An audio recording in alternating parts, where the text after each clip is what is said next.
ನಲ್ಲಿ ಸಾರ್ವಜನಿಕರು ಮತ್ತು ಪಕ್ಷ ವತಿಯಿಂದ ಒಂದು ಬಂದ್ ಕಾರ್ಯಕ್ರಮ ಆಯೋಜನೆ ಮಾಡಲಾಗಿದೆ. ಉದ್ದೇಶ ಕೆಲವು ದಿನಗಳ ಹಿಂದೆ ಸನ್ಮಾನ್ಯ ಕರ್ನಾಟಕ ಸರ್ಕಾರದ ಸಚಿವರು ಆದಂತಹ ಪ್ರಿಯಾಂಕಾ ಖರ್ಗೆ ಅವರು ಒಂದು ಹೇಳಿಕೆಯನ್ನು ಕೊಟ್ಟಿದ್ರು.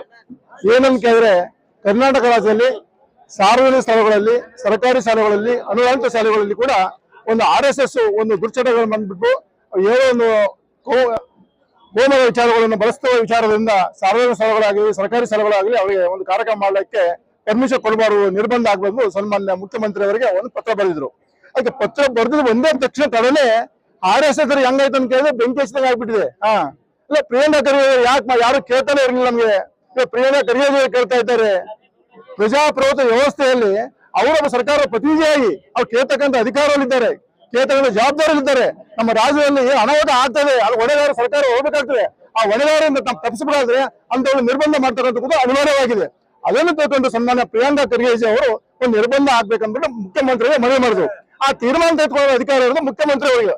ಅವರು ಕೂಡ ಇವತ್ತೇ ಒಂದು ಕ್ಯಾಬಿನೆಟ್ ಅನ್ನು ಚರ್ಚಿಸುವ ಮುಖಾಂತರ RSS ನಿರ್ಬಂಧ ಮಾಡಬೇಕು ಮಾಡಬಾರ್ದು ಅಂತ ಒಂದು ಕ್ಯಾಬಿನೆಟ್ ಅಲ್ಲಿ ಚರ್ಚೆ ಆಗುತ್ತೆ. ಚರ್ಚೆ ಆದ್ಮೇಲೆ ಒಂದು ತೀರ್ಮಾನಕ್ಕೆ ಬರ್ತಾರೆ. ಆದ್ರೆ RSS ಏಕೆಂಬಿಟ್ಟು ಪ್ರಿಯಾಂಕಾ ಖರ್ಗೆ ಅವರ ಮನೆತನಕ್ಕೆ ಅಗೌರವ ತರ್ತಕ್ಕಂಥ ಮಾತುಗಳನ್ನಾಗಿರ್ಬೋದು, ಅವೇಕ್ಷ ಶಬ್ದಗಳನ್ನು ಮಾತಾಡ್ತಕ್ಕಂಥ ಕೂಡ ನಾವೆಲ್ಲರೂ ಕೂಡ ಪಕ್ಷ ವತಿಯಿಂದ, ಸಾರ್ವಜನಿಕ ವತಿಯಿಂದ ನಾವು ಖಂಡಿಸ್ತೇವೆ. ಯಾಕಂತ ಕೇಳಿದ್ರೆ ನಾನು ಒಂದು RSS ಒಂದು ಮನವಿ ಇದೆ. ಅವರು RSS ವ್ಯಕ್ತಿ ಅಂತ ಹೇಳ್ತಾ ಇದ್ದಾರೆ. RSS ಅವರು ಸ್ಪಷ್ಟೀಕರಣ ಕೊಡಬೇಕು.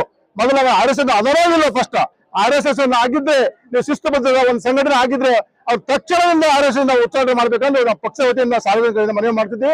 ಇವತ್ತು ಎಂದು ವಿಶೇಷವಾಗಿ ಚಿತ್ತಾಪುರ ಬ್ಲಾಕ್ ಕಾಂಗ್ರೆಸ್ ವತಿಯಿಂದ ಮತ್ತು ವಾಡಿ ಬ್ಲಾಕ್ ಕಾಂಗ್ರೆಸ್ ವತಿಯಿಂದ ಚಿತ್ತಾಪುರ ಮತಕ್ಷೇತ್ರದ ವ್ಯಾಪ್ತಿಯಲ್ಲಿ ಬರ್ತಕ್ಕಂಥ ಎಲ್ಲಾ ಗ್ರಾಮಗಳಿಂದ ಮತ್ತು ಚಿತ್ತಾಪುರ ಪುರಸಭೆಯಲ್ಲಿ ಪಟ್ಟಣದಲ್ಲಿರ್ತಕ್ಕಂಥ ಎಲ್ಲ ಮುಖಂಡರು, ಕಾಂಗ್ರೆಸ್ ಪಕ್ಷದ ಮುಖಂಡರ ನೇತೃತ್ವದಲ್ಲಿ ಇವತ್ತು ನಾವು ಬಂದ್ ಆಚರಣೆಯನ್ನು ಮಾಡಿದ್ದೇವೆ. ಆದ್ರೆ ಈ ಬಂದ್ ಆಚರಣೆ ಬಹಳ ಪ್ರಾಮುಖ್ಯವಾಗಿರ್ತದೆ. ಯಾಕಂದ್ರೆ ಈ ಕ್ಷೇತ್ರದ ಜನಪ್ರಿಯ ಶಾಸಕರಾಗಿರ್ತಕ್ಕಂಥ ಪ್ರಿಯಾಂಕಾ ಖರ್ಗೆ ಅವರು ಇವತ್ತು ಅವರಿಗೆ ಒಬ್ಬ ಮುಖಂಡ ಅವರು ಹೇಳಿದ ಮುಖ್ಯಮಂತ್ರಿಗಳು ಬರೆದು ಕೊಟ್ಟಿರ್ತಕ್ಕಂಥದ್ದು ಏನು ವೈಯಕ್ತಿಕವಲ್ಲ. ಯಾವುದೇ ಸರ್ಕಾರದ ಕಾರ್ಯಕ್ರಮ, ಸರ್ಕಾರದ ಜಾಗದಲ್ಲಿ RSS ಕಾರ್ಯಕ್ರಮ ಮಾಡಬಾರದು, ಖಾಸಗಿ ಮಾಡ್ಲಿಕ್ಕಂತ ಹೇಳಿದಂತ ನಿಜವಾಗಿರ್ತಕ್ಕಂಥ ಮಾತು. ಆದ್ರೆ ಅದಕ್ಕೆ ತಪ್ಪು ತಿಳಿದ ವೈಯಕ್ತಿಕವಾಗಿ ಪ್ರಿಯಾಂಕರ ಮೇಲೆ ಇವತ್ತು ಅವರು ಗಂಭೀರ ಆರೋಪ ಮಾಡಿ ಇವತ್ತು ಪ್ರಿಯಾಂಕಾ ಖರ್ಗೆ ಅವರಿಗೆ ಈ ಜೀವ ಬೆದರಿಕೆ ಹಾಕಿ ಬಹಳ ಕೆಟ್ಟ ಶಬ್ದಗಳಿಂದ ಅವರ ಕುಟುಂಬದವರೆಗೆ ಬೈದಿರ್ತಕ್ಕಂಥವನ್ನು ಸಹ ಇವತ್ತು ಖಂಡನೀಯವಾಗಿ ನಾವು ಹೇಳ್ಬೇಕಾಗ್ತದೆ. ಯಾಕಂದ್ರೆ